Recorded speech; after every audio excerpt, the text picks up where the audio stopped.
വൈദ്യുതി നിരക്ക് വർധനവിനെതിരെ കോൺഗ്രസിന്റെ നേതൃത്വത്തിൽ കെഎസ്ഇബി ഓഫീസിലേക്ക് മാർച്ച് നടത്തി. Panmana block Congress committee Panmana KSEB ഓഫീസിലേക്ക് മാർച്ച് സംഘടിപ്പിച്ചു. Chavara block Congress committee Thattassery KSEB ഓഫീസിലേക്ക് മാർച്ച് നടത്തി.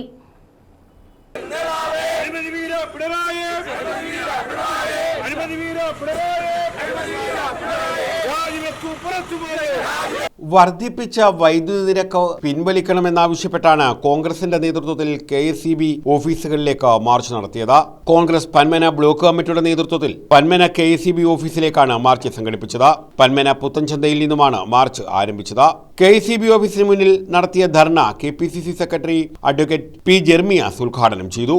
കണ്ണിൽ ചോരയില്ലാത്ത നടപടി 2022-ലും 2023-ലും തുടർന്ന് പിണറായി വിജയനെതിരെ ജനരോഷം മാലിക്കത്തിയിട്ടും ജനങ്ങളുടെ രോഷത്തിന്, ജനങ്ങളുടെ പ്രതിഷേധത്തിന് പുല്ലുവില പോലും കൽപ്പിക്കാതെയാണ് 2024 ഡിസംബർ മാസം 5-ാം തീയതിയും 16 പൈസ വർദ്ധിപ്പിച്ചിരിക്കുന്നത്. ഇനിയിപ്പോ സമ്മർ താരിഫുണ്ട്. ഇപ്പൊ ഈ ഡിസംബർ കഴിഞ്ഞ് ജനുവരി മുതൽ മെയ് മാസം വരെയുള്ള 5 മാസക്കാലത്തേക്ക് സമ്മർ താരിഫ് ഇനത്തിലും 10 പൈസ വർദ്ധിപ്പിക്കാൻ പോവുകയാണ്. ഗ്രാമപഞ്ചായത്ത് president I Jayachitra, vice president Panmana Balakrishnan, Prabhakaran Pillai, Ponmana Nishanth, Prasannan Unnithan, Anwar Kattil, Nisha Suneesh, കോണിൽ രാജേഷ്, ജോസ് ഉമ്മൽ രാജ തുടങ്ങിയവർ പങ്കെടുത്തു. ഈ ചരിത്രത്തിൽ ആദ്യമായിട്ടാണ് ഒരു മുഖ്യമന്ത്രിയുടെ മകൾ അഴിമതിയിൽപ്പെട്ടിരിക്കുന്നത്. എന്തായാലും തുടർച്ചയായി ഗവൺമെന്റ് അധികാരത്തിൽ വന്നതുകൊണ്ട് ഇനി ഒരു അവസരം ഞങ്ങൾക്കില്ല എന്ന് ദൃഢനിശ്ചയം എടുത്തുകൊണ്ട് സമസ്ത മേഖലയിൽ താഴെത്തൊട്ട് മുകൾ വരെയുള്ള എല്ലാ നേതാക്കന്മാരും അഴിമതിയിൽ ചെന്നെത്തുന്ന കാര്യമാണ് നമ്മൾ കണ്ടുകൊണ്ടിരിക്കുന്നത്.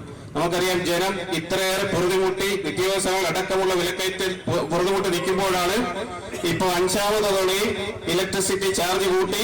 ചവറ ബ്ലോക്ക് കോൺഗ്രസ് കമ്മിറ്റിയുടെ നേതൃത്വത്തിൽ തട്ടാശ്ശേരി ഇലക്ട്രിക്കൽ സെക്ഷൻ ഓഫീസിലേക്ക് മാർച്ച് നടത്തി.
UDF ജില്ലാ ചെയർമാൻ KC രാജൻ ഉദ്ഘാടനം ചെയ്തു.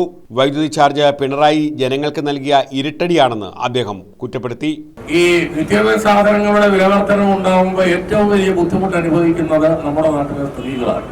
ബഡ്ജറ്റ് ആകെ തകിടം മറിയും. പച്ചക്കറിക്ക് വില കൂടുന്നു, നിത്യോപയോഗ സാധനങ്ങളുടെ അരിയുടെ വില കൂടുന്നു, മറ്റു നിത്യോപയോഗ സാധനങ്ങളുടെ ഒക്കെ വില കൂടുന്നു. അപ്പൊ അതിന്റെ കൂടെയാണ് ഒരു ബഡ്ജറ്റൊക്കെ തയ്യാറാക്കി. ഇപ്പൊ ഒന്നാമത് തൊഴിലില്ലാത്ത ധാരാളം ആളുകൾ നമ്മുടെ നാട്ടിലുണ്ട്. കൃഷിക്കാരുണ്ട്, കർഷക തൊഴിലാളികളുണ്ട്. അവർക്കൊന്നും കിട്ടുന്ന വരുമാനം കൊണ്ട് അവരുടെ ജീവിതത്തിന്റെ രണ്ടറ്റങ്ങൾ കൂട്ടിമുട്ടിക്കുവാൻ കഴിയാത്ത നിർഭാഗ്യകരമായ ഒരു സ്ഥിതിവിശേഷമാണ് കേരളത്തിൽ നിലനിൽക്കുന്നത്. Block Congress president Mechejath Girish അധ്യക്ഷത വഹിച്ചു. DCC vice president R Arunraj, Chakkanal Sanalkumar, Santhosh Thuppassery, Chavara Gopakumar, PR Jayaprakash, Kishore Ambilakkara, Pushparajan, Kidangal Santhosh തുടങ്ങിയവർ പങ്കെടുത്തു. News bureau, Chavara.